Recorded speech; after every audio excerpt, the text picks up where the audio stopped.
Hello and welcome to another Magic the Gathering video.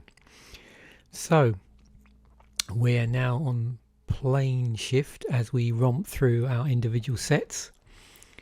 So this week we'll be doing a set musings episode on the Monday today, and then we'll have our deck girdle for Planeshift on Wednesday and the Commander Fodder theme deck episode for the theme decks from Planeshift on Friday, and that's how it'll carry on going forward. I keep rolling through until I basically get up to date. You'll notice I also recently released a couple of videos for the new set, and what I'll do is anytime there's a new set released, the plan is to just put out a set musings, hopefully just before the pre-release. It really depends on how quickly Scryfall get the totally spoiled set out, but normally it is before the pre-release, so I shouldn't have any trouble there. And that'll just be released in addition to the the 3 videos a week as the sets roll round, because we get about 4 regular sets a week and then a couple of special sets. So around 6 times a year probably that'll happen. And then obviously what I'll do is alongside that, when the product's finally released or around pre-release, depending on how easy it is to get the product ahead of the curve, I'll open 6 boosters of new sets. And I'll if like this time around there's a pre-release pack available, I'll snag that, because it's always interesting to look at that. That's a bit trickier sometimes to get hold of, but I'll do what I can, and failing that I'll always be opening 6 boosters. Hopefully they won't discontinue the regular draft boosters, but anyway, that's the plan, is for me to stick with draft boosters. So anyway, back to the job in hand. We've got a set musings for Planeshift. So I've divvied up the set into various slices and cycles, as you've seen before. What I just need to do is bring this down here, because what I think I'm going to have to do here, just to help me, is bring up an MTG wiki thing. In fact, here's one here ready to go actually. So I'm just going to drag this off camera because I just need to refer to it, because this way I can just make sure I cover everything. So Planeshift, it's a small set. It's the second set in the block. We're in the invasion block. So what you'll see is, obviously I've already done an invasions video, so you'll see echoes of that particular set in here. As I've said, this is a small set from the block. We've got 143 cards in this set, and that's 55 commons, 44 uncommons and 44 rares. Things to look out for are Battle Mage's Domain, Dragon Lairs, Familiars, Gating, Planeswalker Enchantments and Kicker. Those are sort of the main themes in here that we'll see in here. And I'll sort of endeavour to, when I'm doing cycles, obviously through doing cycles we'll cover those, but where the cycles either don't totally cover it or there isn't a cycle for a particular theme or mechanic, I'll do my normal slices through the set. So let's dive in and see what's going on. So the first thing to notice, and some of these are easier to filter for than others. So I've got a few extra cards in here, but there's some Cantrip Spells in the set. There's a cycle of those, 1 in each colour. And one of the problems is they are at different rarities. So the one, we'll have to ignore a couple here. It's just the way I did the search. They're all non-creature spells, but they're a mixture of instants and sorceries, and like I said, at different rarities. So the white one's Aura Blast. They all have a regular spell on them. So we've got Destroy Target Enchantment for the white one. The blue one is Confound, so that counters a target spell that targets one or more creatures. The black one's Slay. Destroy a target green creature. It can't be regenerated. So you'll find in the set there was lots of like color specific stuff. Implode, which destroys a target land, and then Sky Shroud Blessing, where it says lands can't be the targets of spells or abilities this turn. And you can see in addition they all draw a card as a secondary effect. The other thing, and I think we saw this in the previous set, but there's a bit of a twist on it this time round. There was this business with sacrificing land, and you can see they've done it in combination with the kickers. So this isn't all of the kicker cards, but there is a cycle within the kicker cards of sacrificing land, but it again, there's a bit of variability here. So the white and the blue one, it's just kicker and sack a land. The black and the red one is kicker and sacrifice 2 lands, and the green one goes back to sacrificing a land. They are all at common, so there's no variability across the rarity in this cycle. It's all the same rarity. And they are all non-creature spells. But again, you can see the actual spell that happens. So we've got a costing here. So there's a regular cost of the spell. There's a kicker cost that you can play in addition. So you play the spell, and if you want the kicker, you do this additional sacking land. And then down here, it's got the what you get. So let's use the white one as an example first of all. Prevent the next 3 damage that would be dealt this turn to any number of target creatures and or players, divided as you choose. If you played the kicker cost, prevent the next 6 damage this way instead. So what it does is it extends or enhances the underlying spell.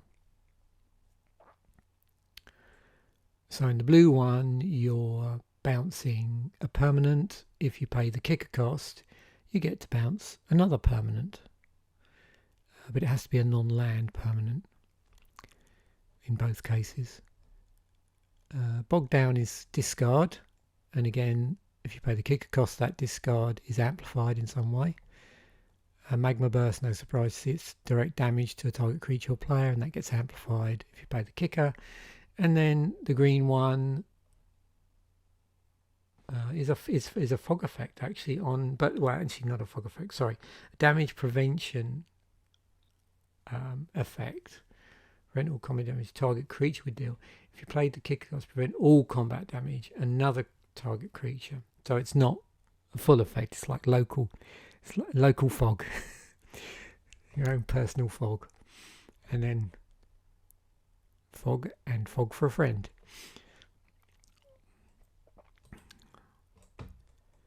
There's a cycle of Planeswalker enchantments which have Planeswalker in the title. It's interesting, if you talk about Planeswalker something nowadays, it probably would be a namesake card where it might name the Planeswalker. It might be, I don't know, Someone's Fury, or Jace's Mischief, those sort of things. But on here, it just literally has the word Planeswalker in it. So they all have 2 and then the relevant on-colour mana. It's enchantment, so once it's in play, you also can activate it. And it's the activation, so the casting cost sort of puts the enchantment in play, and then you have activation costs here. No tapping involved. So we're looking at the white one, 3 and a white. Target opponent reveals a card from random from his or her hand. You gain life equal to that card's converted mana cost.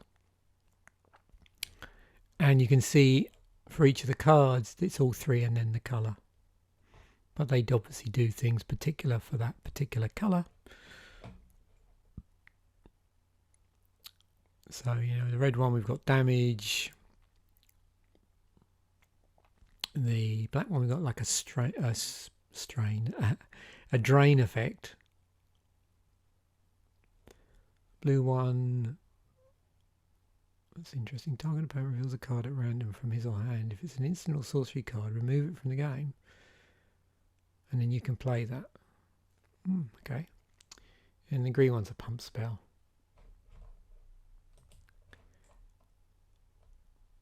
Okay, these are the ones I'm going to have most trouble filtering with, I think. Filtering, or have had problems filtering, and that's the coloured cycles. So I've tried to isolate them, and in some cases I'll have to just point to them.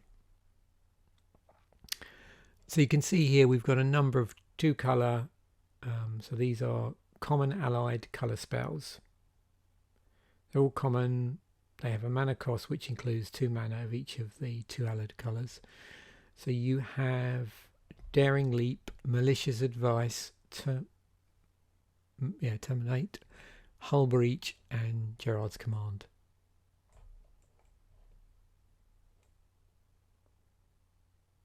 So there's going to be a tendency that whatever they do is the sort of spell you would see in these allied colours.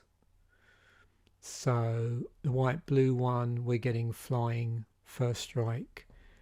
The blue-black one, we're getting Artifact, Tap, add an extra cost of life gain, Terminate, total creature destruction. We can't, it totally destroys the creature, you can't regenerate it. Hull Breach, Artifact destruction. Well, it's modal actually, which is interesting. So you've got the choice of artifact, enchantment, or an artifact and enchantment, and red and green. So yeah.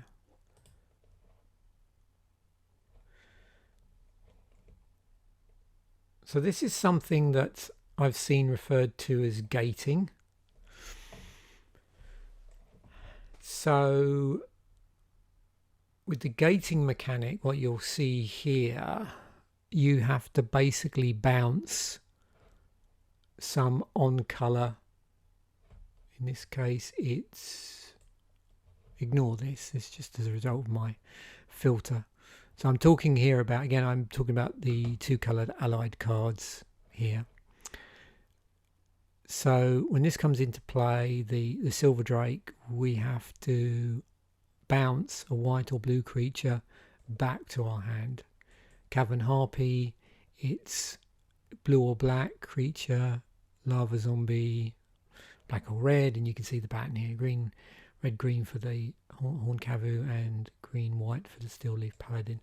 Additionally, a couple of them have other things on them. So Silver Drake, well, it's actually flying, but the Cavern Harpy, you can pay 1 life and bounce the actual Cavern Harpy back to your hand, back to its owner's hand. And then the Lava Zombie will do fire breathing for a cost of 2. Yeah, which is interesting. It's not off, it's just regular. It's not sort of mana of any colour. There's First Strike on the Steel Leaf Paladin as well. So they recycle all at common. There is an uncommon cycle as well, which is here. Again, ignore the first card. All at uncommon, same thing, allied colours. When they come into play, you bounce a creature of that particular colour. So you can see, even though from what we've gathered so far, the set is very much a sort of 3-colour set, just looking at the legends, you'll also notice that a lot of the cards are very much geared towards allied colours. And you can see that very much on these cards. Now, that's not to say, obviously, you can play combinations, because if you notice the 3-colour arrangement, I think, is a shard. So 2 of these arranged nicely to make a shard. So that's good if you've got allied colours.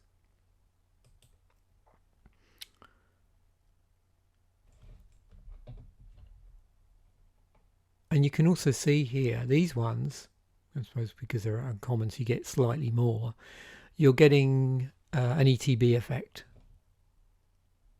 So when it comes into play, it actually does something.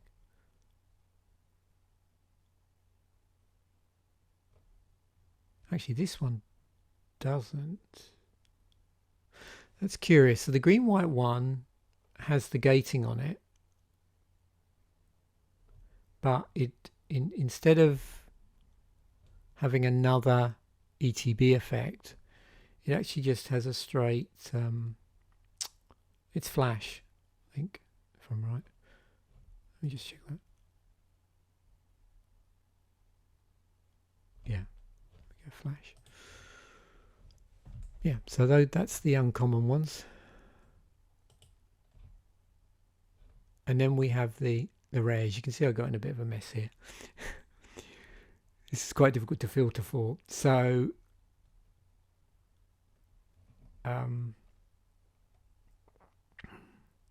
these are rare. Actually, these are just rare allied creature spells, but they don't have gating on them. So there's a cycle of rare allied creature spells, but without gating.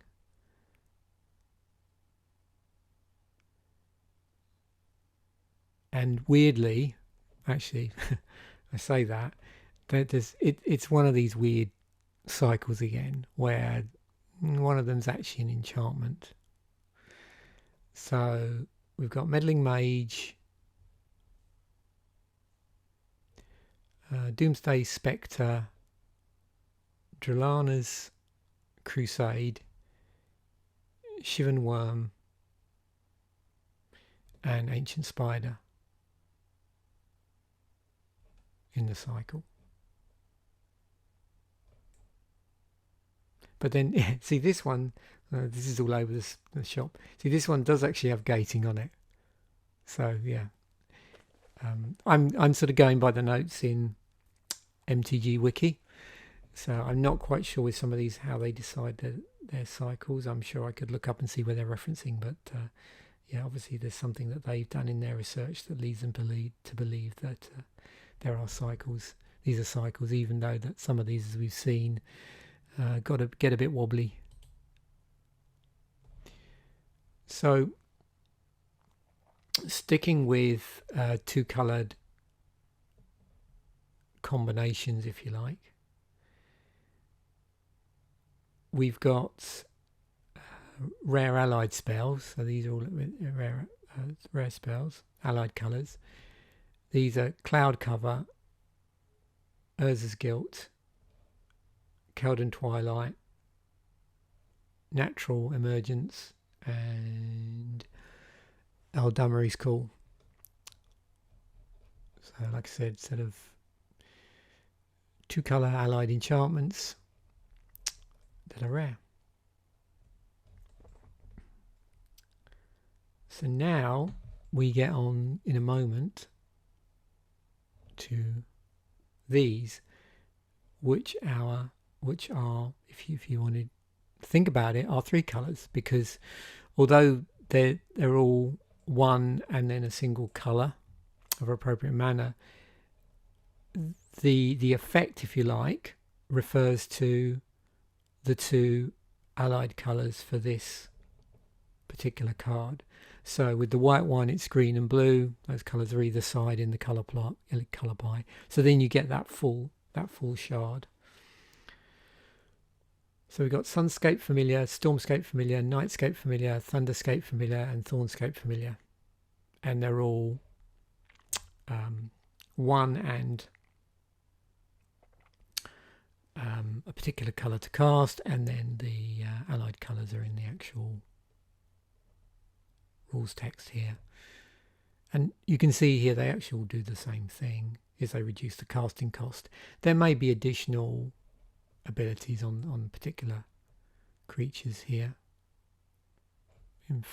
Well, that's got First Strike, that has Flying, that's a wall, and this one has Regenerate on it. Cycle of Battle Mages. Oops, let me get the colour right here. So we've got Sunscape, Battle Mage, Stormscape, Nightscape, Thunderscape, Thornscape. Again, with these ones, so these are uncommon. They're all wizards. Are the others all wizards actually? No, they weren't. These are all wizards. And 2 in the colour to cast, and then in the abilities you'll see there's various combination things for the allied colours. So we've got a kicker cost here in either of the allied colours, and there's a bit of variability depending on the colour actually, you can see in some of the cards. And then based on what colour you use to pay the kicker cost, you get a different thing happening based on that. So if you paid the 1 and the green, you get to destroy target creature with flying. If you paid the 2 and the blue, then you draw 2 cards. So you can see that the sort of things that you would see in that particular colour. Of course, you could just pay the casting cost and don't pay the kicker, and you just get a 2/2 for 3. So, yep. Oh, Cycle of Charms. So these were actually 3 colours in the casting. You can see there, and they name check the dragons that are in the block. So Dromar, Crosis, Dorigaz, Rith, and Triva. And you can see as well their modal, which is rather handy. And their CMC for all of them is 3, made up of 1 of each of the colours, the 3 colours of mana. And you can see if you look at the middle colour, then either side is the allied colour, so it's again a shard.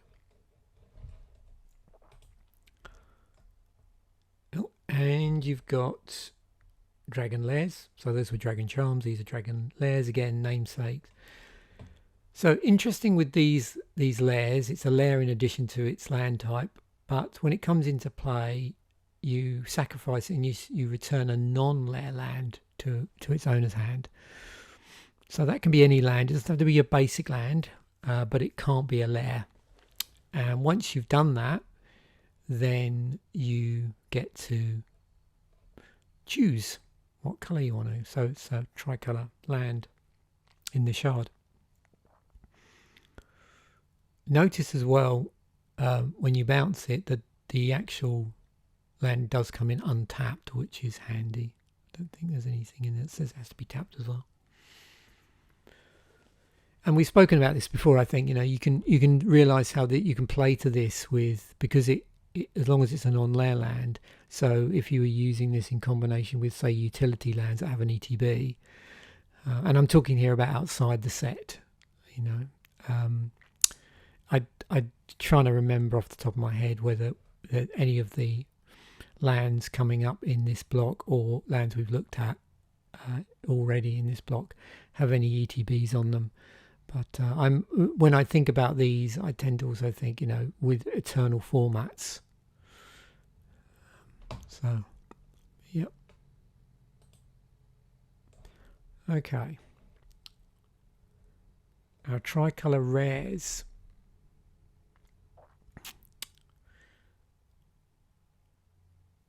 So where's it gone? So we have let's see if I can get the order right here. I've just basically listed all the rares here. Yep, that's going to be right. So we've got Questing Feldergriff, and these, by the way, they're all the 3 colour ones. So Questing Feldergriff, and then we've got Urtai, Phyrexian Tyranny, Destructive Flow, and Radiant Cavu. And you can see they all do wildly different things, but the common thing is they're all tricolour rares.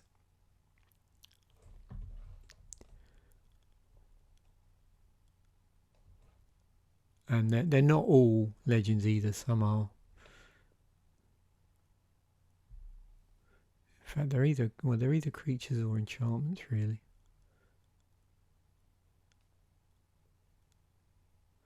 That's an interesting effect. Pretty specific.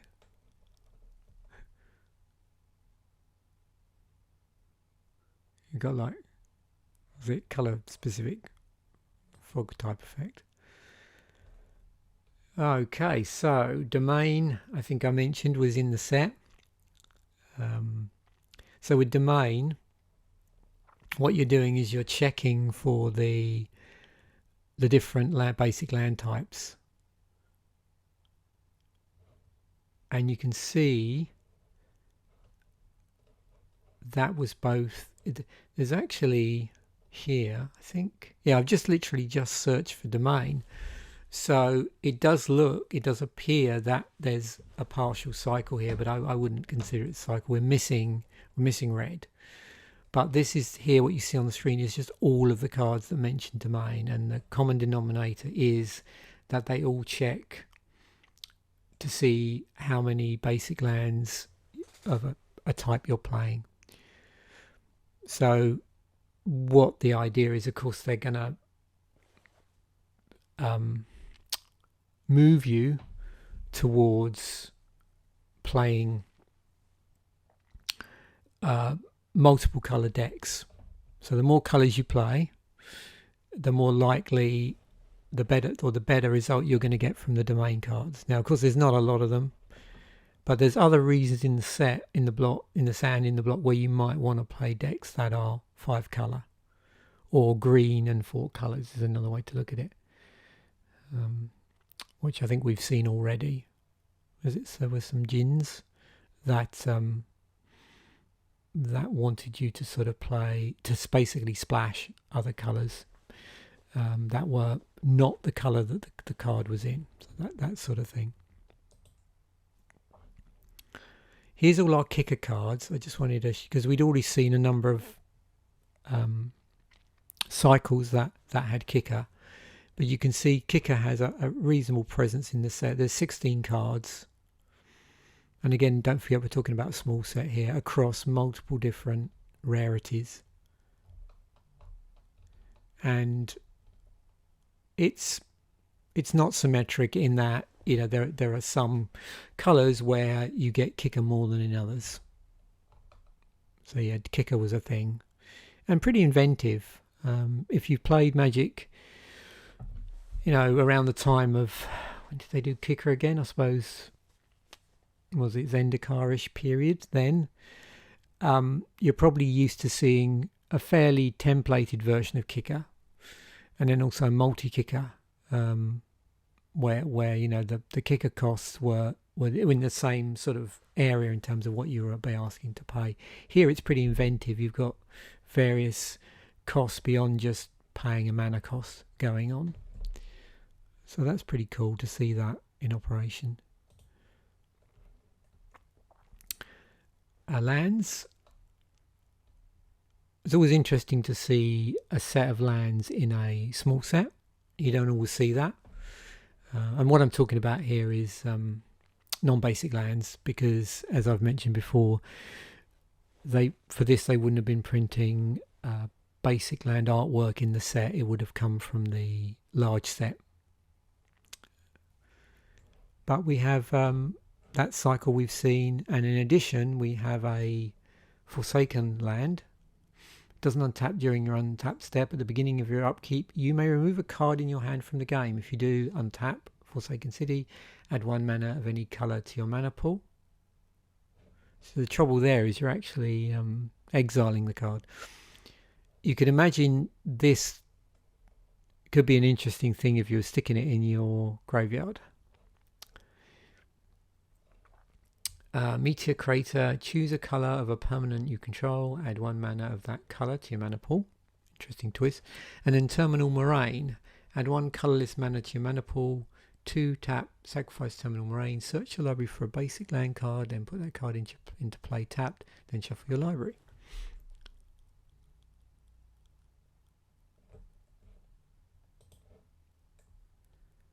I always like to, often in the set, just if there's some question over the artifacts or whether it's an artifact heavy set, it's always interesting to see what the artifact coverage is like in the set. And you can see we just got 5 artifacts here, and again useful for just isolating mana rocks. So we've got mana mana Silex. So 1 to cast, 1. So it's a filter rock. So 1 tap, add 1 mana of any colour to your mana pool. I don't know if filter rock is a term, but that's what I would call it. Notice it doesn't come into play tapped. Star Compass is 2 to cast, does come into play tapped, but you're not filtering pre-existing mana, so you just add to your mana pool 1 mana of any colour land you control could produce. So that's pretty specific.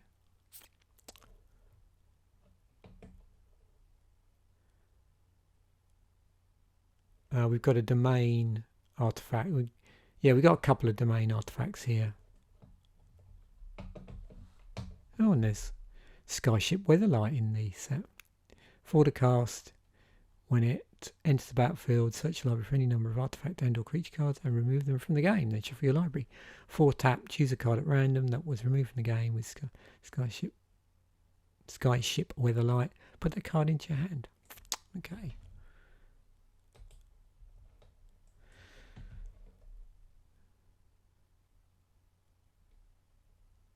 So what I did here, I was just curious about the instant speed stuff and where there might be at instant speed in the set. So some of these you've seen already because we've been talking about Kicker.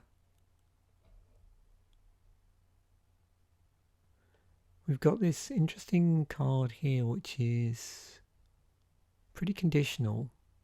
It gives your creatures protection, but dependent on what sort of mana you have access to in terms of land.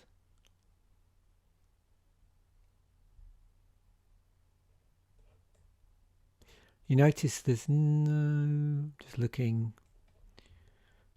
there's nothing in white at instant speed which will do like combat removal. I'm trying to think of the best way to term it. But you know what I mean when it says something like, destroy a target attacking creature or destroy a target blocking creature. I don't see that at instant speed. There's lots of interesting like cross conditionals here, like counter target spell if a kicker cost was paid, counter target spell that targets 1 or more creatures, counter a target blue spell, bounce a spell but based on a kicker, bounce a spell and then bounce extra stuff based on a kicker. So there's lots of cross conditioning going on here, cross conditionals, and quite complicated conditions as well. So you've got Death Bomb, sack a creature, destroy non-black creature, it can't be regenerated, its controller loses 2 life. That's a common actually. We've seen similar black removal where you sack a creature and you get to destroy it, as an additional cost. There's one damage instant speed spell. There's our 3 damage one, but wow, 3 damage for 4, and that's pretty heavy cost to get the additional 3 damage to another creature. Yeah, and it says another target creature or player, so you couldn't just double the damage up on one target. Guys might.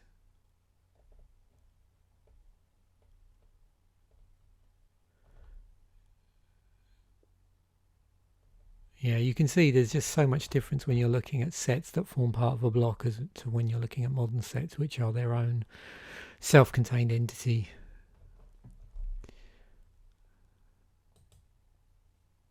So back to the individual set. It's a fairly small set, so we've sort of captured most of it by slicing and dicing through and looking at the cycles.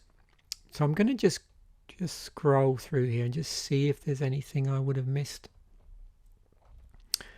There's Force of Will in here. The other thing is, and I will mention it, Voice of Will. Voice of All. So there's a cycle of voices in earlier sets. So this is the all colour one. So the other ones were specific to a certain colour, but this one is, when it comes into play, you get to choose a colour. There's also in this, in the block as a whole, there's these vertical cycles of Sunscape Wizards, Stormscape Wizards, Nightscape, Thunderscape, and Thornscape. And so for this particular set, this is where all the battle mages come from. The apprentices would have been in the previous set in Invasion, as would be the masters, but the battle mages are in here. It's part of that.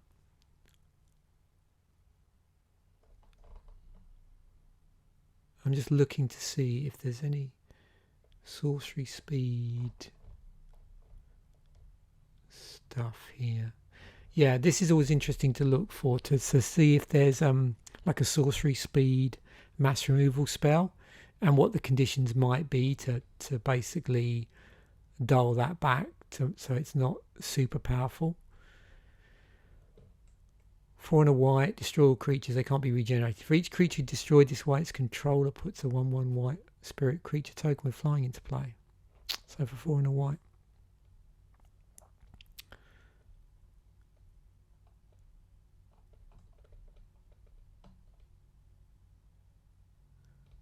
What do we got?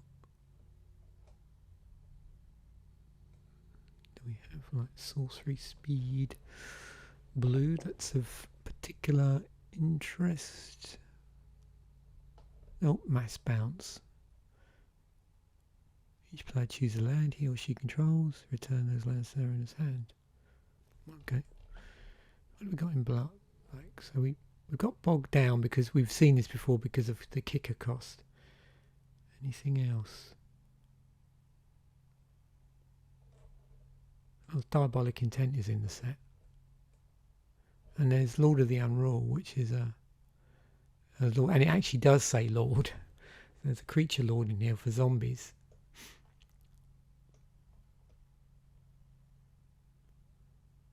Just a regular toad, no toad law. Toad lord.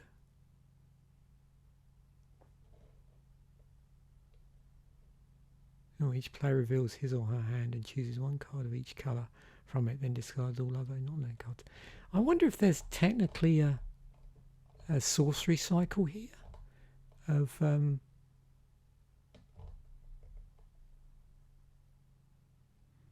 maybe not. It's pretty close. Let's have a look. This is bit's often the interesting bit where you go through the set as a whole and just see if you can spot any additional stuff that might be going on. So we do have a 3 damage for 1 mana sorcery speed red card, but only to target non-red creature. There's a foil there of the legend.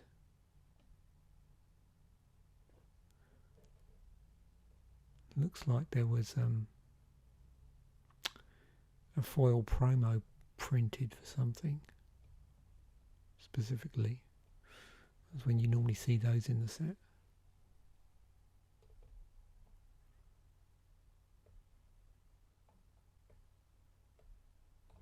It's a pretty interesting card.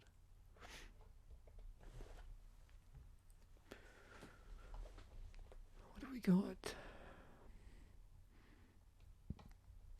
Green. Anything? Nope. And then we've sliced and diced these. You can see there's actually quite a few multicolored cards in the set, which is why in a small set you're seeing, you know, less cards generally in the monocolored cards, because a lot of those slots are going to be taken up by the multicolored cards. So it has that impact when you've also got, you know, lands as well, and like I said, all these multicolors, it, you know, leaves less slots for the monocolored stuff.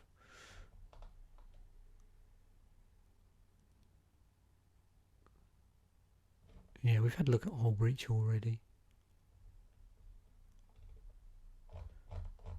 So yeah, as a helicopter view, it's a, you know, pretty interesting stuff going on here. I recognise that character.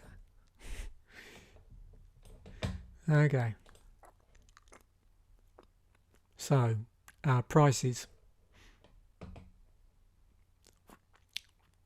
think these must be the foils here. Whoa.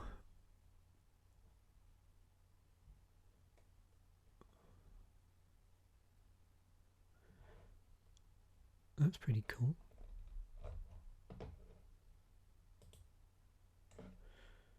Okay, let's do full on this. $100 for that one. Foil Skyship Weatherlight. It's around 200, 117 for a Tangarth Tarum Hero. Oh, yeah, Diabolic Intent. And it's a big price drop now, so 39. That did actually get reprinted in Battle Bond, and it was an Amaket invocation. Orim's Chant. Target player can't play spells this turn. Is that a version of Silence? I'm not always good at you know, relating these. I suppose that's what, close to Meddling Mage.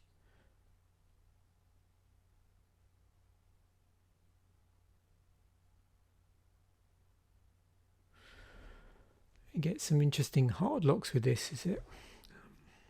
Isochron Scepter. So $16. Lord of the Undead, yeah. Zombie Tribal. Return target zombie card from your graveyard to your hand.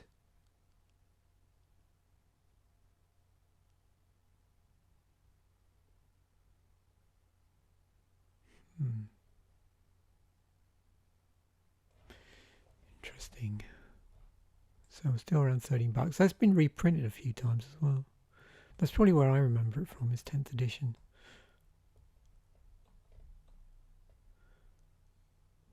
Erdamri's Curse. Planeshift, Masters 25 and Modern Horizons. Yeah, so now we're dropping below the $10. And there's Meddling Mage. So Meddling Mage, if you don't know much about this, I don't even know if they still do invitational cards. So they have these invitational cards, which are, I don't know if they were still letting the pros actually design them. I suppose they were, but they had like they were designing someone's image, and they were to sort of celebrate the success of certain pros. I can't remember what they specifically came off the back of, whether it was off the back of the Hall of Fame or anything like that. But this one was designed in the image of Chris Pakula. In fact, I can look this up. Oh, here we go. I'd completely forgotten about this. The Magic Invitational Tournament used to be an annual Magic the Gathering tournament where the 16 best players of all the past year are invited to duel in various formats. And then if you won, you got a card. Oh yeah, that's right, God. So they were running up that till 2007.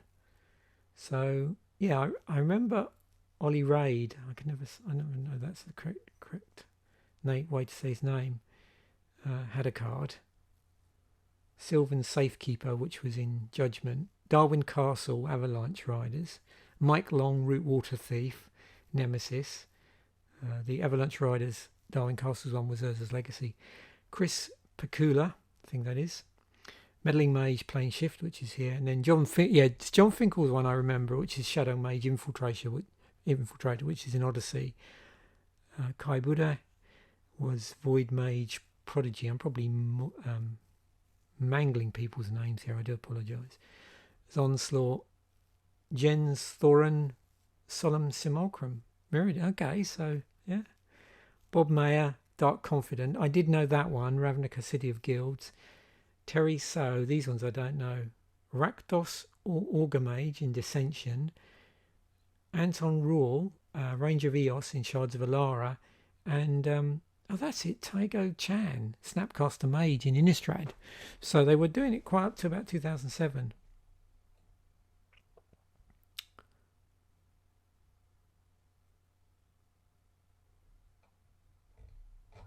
Maybe I'll try and remember to include that in the show links.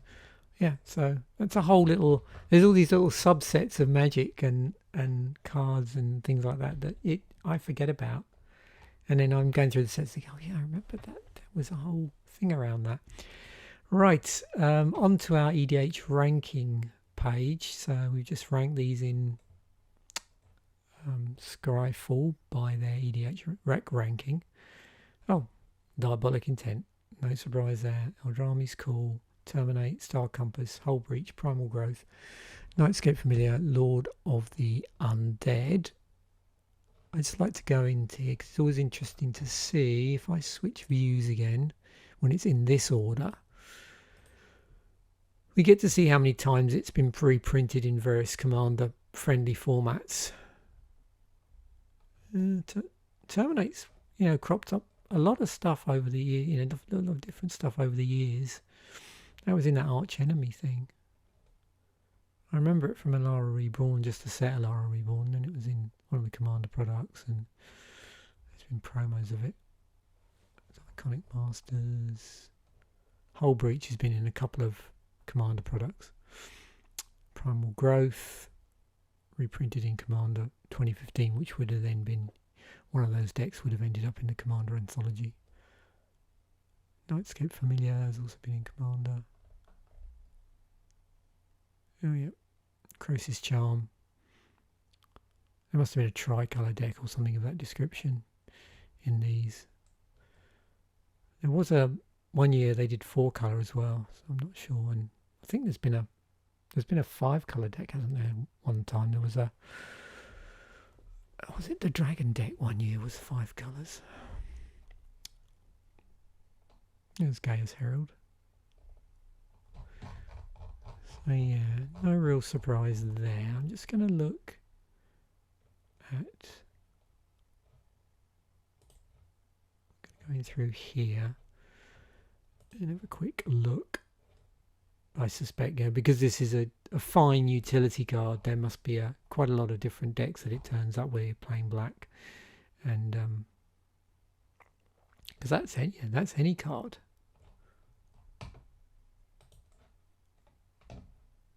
Okay, that's cool. Yep, it was fun to look at this. So what's the Battle Bond artwork? Okay, yeah.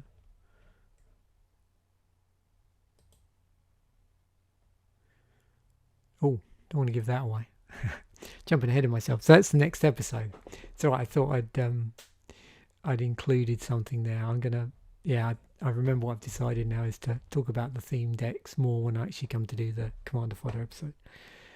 So there we have it. I hope you've enjoyed that quick slice. I say quick. I try and make these quick, but again, they always go around 50 minutes, which is good. That's probably the right length for what I'm trying to get through. So always interesting to see how a small set looks, particularly in a multicolour environment, because as I said, it tends to squeeze out the monocolour cards, and it's interesting to see what utility they put in the colours, so they reflect the character of those particular colours. So anyway, thanks once again for watching. Bye for now.